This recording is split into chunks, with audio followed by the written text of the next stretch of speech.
Sean, first of all, congratulations on being the world champion. Did that fight play out how you thought it was going to? Was the game plan just put him on the back foot, pressure him? You know, I thought I was going to be leaving with a concussion, but I feel relatively fine other than a few, bumps and bruises. Yeah, no, I mean, the game plan was a wrestle, you guys. We did all camp. We wrestled all camp, but, when you're a little autistic, you just kind of do what you do. Lots of people are saying that Israel himself looks kind of off tonight. Do you think he was off, or do you think you made him look off by your style? I think I'm one of the best strikers in the world. Anytime you're doing the man dance, you're one punch away from being knocked out. But I could spar with any world champion boxer and get the better of him. So I don't know, man. I just think I'm one of the best strikers in the world. You nearly had him out of there. Yeah. Well, let me just say this. I watched him fight Kelvin, and he was like, "Oh, you don't have a chin like Kelvin. You might have his cardio," but I'm like, "Chin like Kelvin, motherfucker!" Like. Last time I sparred Kelvin, the coach jumped in and made a stop. Like you have no fucking idea. Like I've seen the guys you beat, and you should see me spar the guys you've beat, motherfucker. Like, no idea. So I was just kind of like, I just think sometimes I run my mouth so much that people forget that I know how to fight. Is that something you're going to change? No, fuck you guys. Did you think the referee was going to stop it when you were teeing off on him? No, whenever he came to, there was a moment where I thought he was going to, but once he stood up and he came to, he wasn't ready. Here's the thing, guys. I don't hit that fucking hard. We all know that. I don't hit that hard. So if I'm going to knock somebody out, they gotta be ready. Dana says that they'd like to do the rematch. Is that something you're open to? I mean, here's the thing, you guys. Well, I haven't learned anything about the UFC since when do you have a fucking choice of who you fight? The UFC never comes up to you and says, "Hey, Sean, would you like to fight this guy? Would you like to fight this guy?" The UFC says, "Hey, you're fighting this guy. Fight this guy." So, at the end of the day, I'm the champion. So, fucking line him up. I'll knock him down or get knocked down. Yeah. How do you rate your own performance, right? Do you think, because look, the game plan was to wrestle, you didn't. You had that in the back pocket that you could have gone to if you wanted to. So that means if in the rematch, do you think you just do the same thing again? Or is it you're going to prove that actually I can beat Israel in any way? I mean, I would like to wrestle one fight just so people know I can wrestle. Because I keep telling these fucking guys I can wrestle, but I never do it. So maybe one fight I'll wrestle just so people are like, "Oh yeah, Sean can wrestle. He does know what a takedown is." So maybe one day. How does it feel to be the world champion? I mean, you said yourself in the cage that you having doubts when you were on your way out there, and I'm sure there are probably times in your career you never thought this was going to happen, right? So yeah, to be sitting up there with that belt, tell me about it. I mean, I'm pretty much over it now, guys. It was exciting for like a minute, but now it's just on to the end of the day, guys. Here's the thing, guys. Say me and Izzy fight again, and say the Chinaman clips me. And then Izzy's sitting here, and he's saying, "How does it feel to be a world champion?" As his acrylic fucking nail. So, like, a lot of this is bullshit. I like to fucking fight. I like the fans. I love my job, but a lot of this is fucking bullshit. So you're not going to be wearing that out to the club or anything? No. I'm going to go probably get some room service and wait to get the fuck home. Congratulations. What in your life is going to change now, as like in your regular life? Fucking nothing, man. I don't even have a fucking GED, you guys. Come on, man. Like, I could barely fucking write. You'd give me a pen and paper, tell me to write some shit, and I can't even fucking. Come on. I'm not an asshole, man. Like, here's what they do. They put a camera in our faces, and they make us feel like a pretty little whore, and they make us feel special. But like, I'm a fucking fighter, bro. I take my money off, and I try to fucking kill a man for 25 minutes. Like, come on. And final one for me.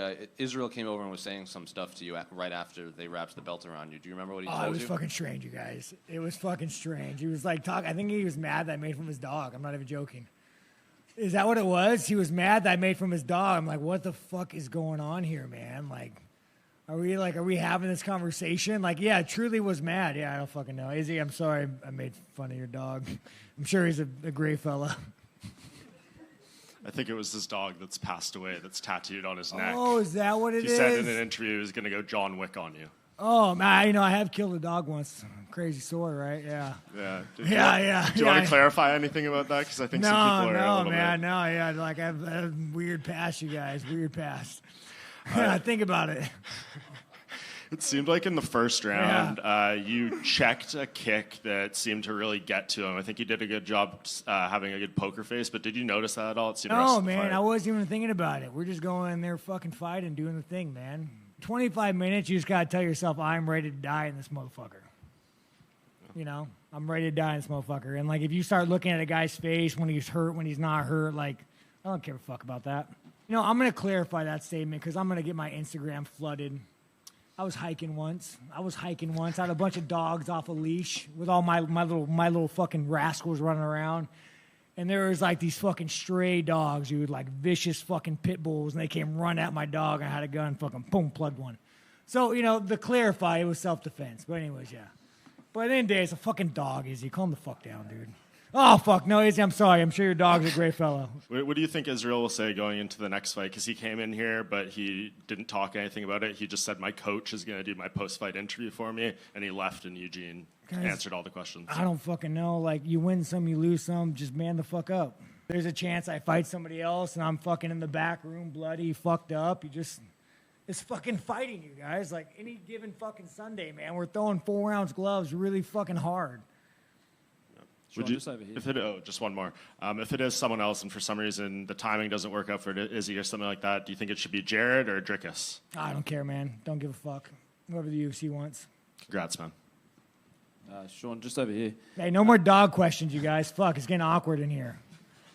You know, you spoke a lot about the Australian fans this week, you know, sort of cheering you on. How much of an impact did that have for you during the fight itself? Oh, yeah, man, walking out, all the fucking love, you know, even the 4th round, 5th round cheering.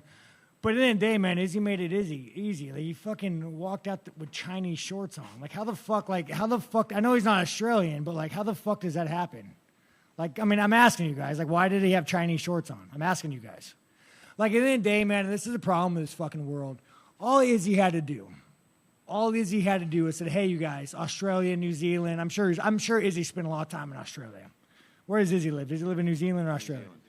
All Izzy had to do, you know, guys, I am an immigrant to New Zealand. I'm an immigrant to this part of the world. And you guys welcomed me as one of your own. And you guys gave me a great life. And I want to thank everybody for that and give me this opportunity. But he fucking didn't. He said, I am fucking Chinese. Like, I don't fucking know, guys. I mean, what does one say to this? I mean, you guys are Australian. What the fuck? Or New Zealand. Yeah. Hey, Sean. You got very animated there in the last minute of the fight. What were you saying to Izzy in the ring? I think I just called him the Chinaman. I said, come on, Chinaman, let's fight. You know, that's what he is, right? The Chinaman. And here's the thing, guys. Izzy's a fucking legend, and I don't like to make fun of him because he is a fucking legend. But, I mean, he fucking came out with, like, the Chinese colors, dude. The fucking Chinese colors, man. Like, what the fuck are you thinking? And Sean, just one over here. You said that one of the first times you were truly happy in your life was when you won your first fight. Does this moment now, winning the belt, rank as one of the happiest in your life? I mean, it was pretty good. I'm kind of over it now. I mean, at the end of the day, like, what do we do, you know? The past is the past. Move the fuck on. Right? What now? I'm going to go back to training. Everyone's going to congratulate me. I'll say, thank you, guys, and then we just move the fuck on. I mean, this shit doesn't make me happy. Sure. I actually don't know what does make me happy at times. Sean, just down here, I know just... I did like watching the blood splatter from his face, so that was kind of nice. That kind of made me a little happy. You say just then, you know, you move on and the next day may not be that different, but there was no hiding it throughout the hype up for this fight. Clips of you talking about kind of what growing up for you was like, and your life was kind of put a little bit on show. To go from everything you've been through to now holding that belt that says you're the baddest man at middleweight on the planet, what do you think about that? Yeah, thank God for child abuse, right? Fuck yeah. Let's go childhood traumas and repressed memories. You really got me to where I needed to be, man. Like, fucking dad, you're fucking awesome, man. All of the years of abuse, you really made me the man I had to be today. I don't fucking know, you guys. I'm just happy that this fucking world has a place for us, you know. If it wasn't for this, man, I'm sure I would have fucking committed some random act of violence and fucking been locked up for killing somebody. So, fucking huzzah the UFC, man. Thank you for fucking saving someone's life, including my own.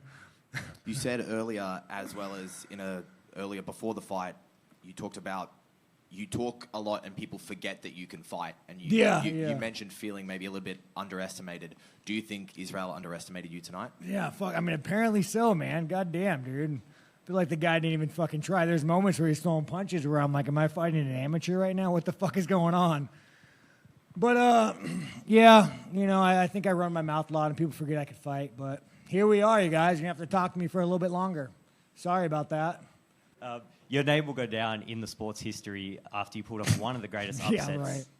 How did this asshole ever get a belt? Who the fuck let this happen, man? Hunter and Dana are probably like, this motherfucker. How the fuck did we let this fucking retard get a belt? We fucked up. Why did we agree to this? So many other options, and we let Sean Strickland fight Izzy. No, hey, sorry, guys, man. So your name will go down along some of the greatest upsets ever. Just how does that make you feel, you know, long after your career is done, that your name will always be brought up when people talk about the greatest upsets in UFC history? Oh, man, I don't know, dude. I don't really give a fuck about this sport. Like, dang. Do I get to keep this? Do I get to keep a belt? They give me a belt? What do these motherfuckers sell for these days? How does that work? What, does anybody know? I'm going to lift my Hyundai. What was there a certain point in the fight, maybe towards the fourth or the fifth round, where it hit you that you've won the fight and the only way you could lose from there was being knocked out? Or was it at the end there, that final 20 seconds when you started screaming at him? Fucking dog here. I'm sure Izzy wasn't here. Fuck, he's gonna come. He's gonna fucking shoot me now.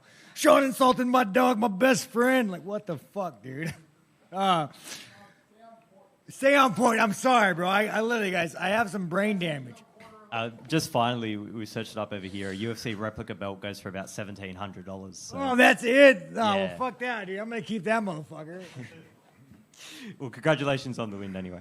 $1,700? Well, fucking A, man. If that doesn't make you feel like a cheap whore, nothing will. Thank you, guys. Have a good one, guys. It's been great.